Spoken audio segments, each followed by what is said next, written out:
بسم اللہ الرحمن الرحیم۔ صحیح بخاری حدیث نمبر 871۔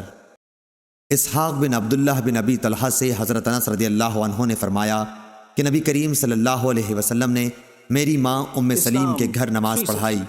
میں اور یتیم مل کر آپ صلی اللہ علیہ وسلم کے پیچھے کھڑے ہوئے اور ام سلیم رضی اللہ عنہا ہمارے پیچھے تھیں۔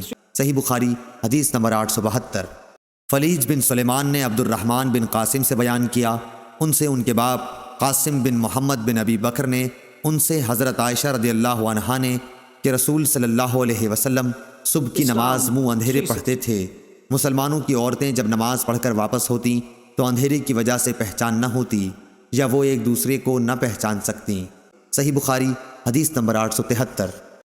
یزید بن زری نے بیان کیا، ان سے زہری نے، ان سے سالم بن عبداللہ بن عمر نے، ان سے ان کے باپ نے، انہوں نے نبی کریم صلی اللہ علیہ وسلم سے روایت کی ہے کہ آپ نے فرمایا کہ جب تم میں سے کسی کی بیوی نماز پڑھنے کے لیے مسجد میں آنے کی اس سے اجازت مانگے تو شوہر کو چاہیے کہ اس کو نہ روکے۔ صحیح بخاری حدیث نمبر 874۔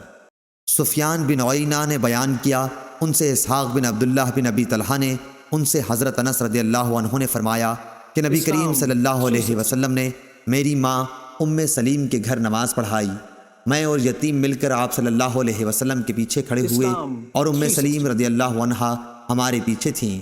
صحیح بخاری حدیث نمبر 875۔ ابراہیم بن سعد نے بیان کیا، انہوں نے زہری سے بیان کیا، ان سے ہند بنت حارث نے بیان کیا، ان سے ام سلمہ رضی اللہ عنہا نے، انہوں نے فرمایا کہ رسول اللہ صلی اللہ علیہ وسلم جب سلام پھیرتے تو آپ کے سلام پھیرتے ہی عورتیں جانے کے لیے اٹھ جاتی تھیں اور حضور صلی اللہ علیہ وسلم تھوڑی دیر ٹھہرے رہتے، کھڑے نہ ہوتے۔ زہری نے کہا کہ ہم یہ سمجھتے ہیں آگے اللہ جانے، یہ اس لیے تاکہ عورتیں مردوں سے پہلے نکل جائیں۔ صحیح بخاری حدیث نمبر 876۔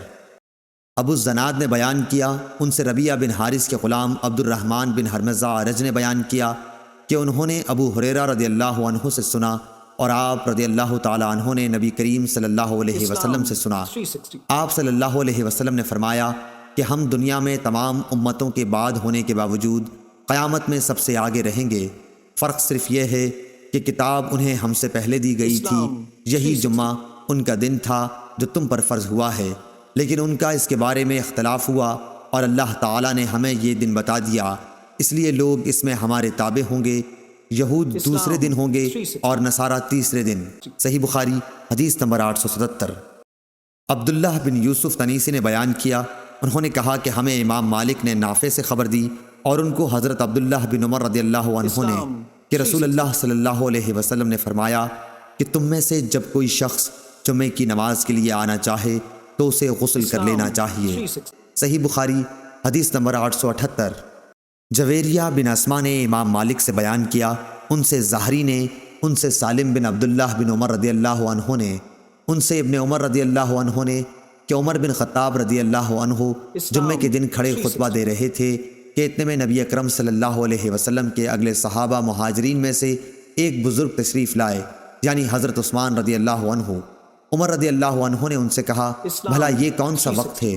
انہوں نے فرمایا کہ میں مشغول ہو گیا تھا اور گھر واپس آتے ہی اذان کی آواز سنی، اس لیے میں وضو سے زیادہ اور کچھ غسل نہ کر سکا۔ حضرت عمر رضی اللہ عنہ نے فرمایا کہ اچھا وضو بھی، حالانکہ آپ کو معلوم ہے کہ نبی کریم صلی اللہ علیہ وسلم غسل کے لیے فرماتے تھے۔ صحیح بخاری حدیث نمبر 879۔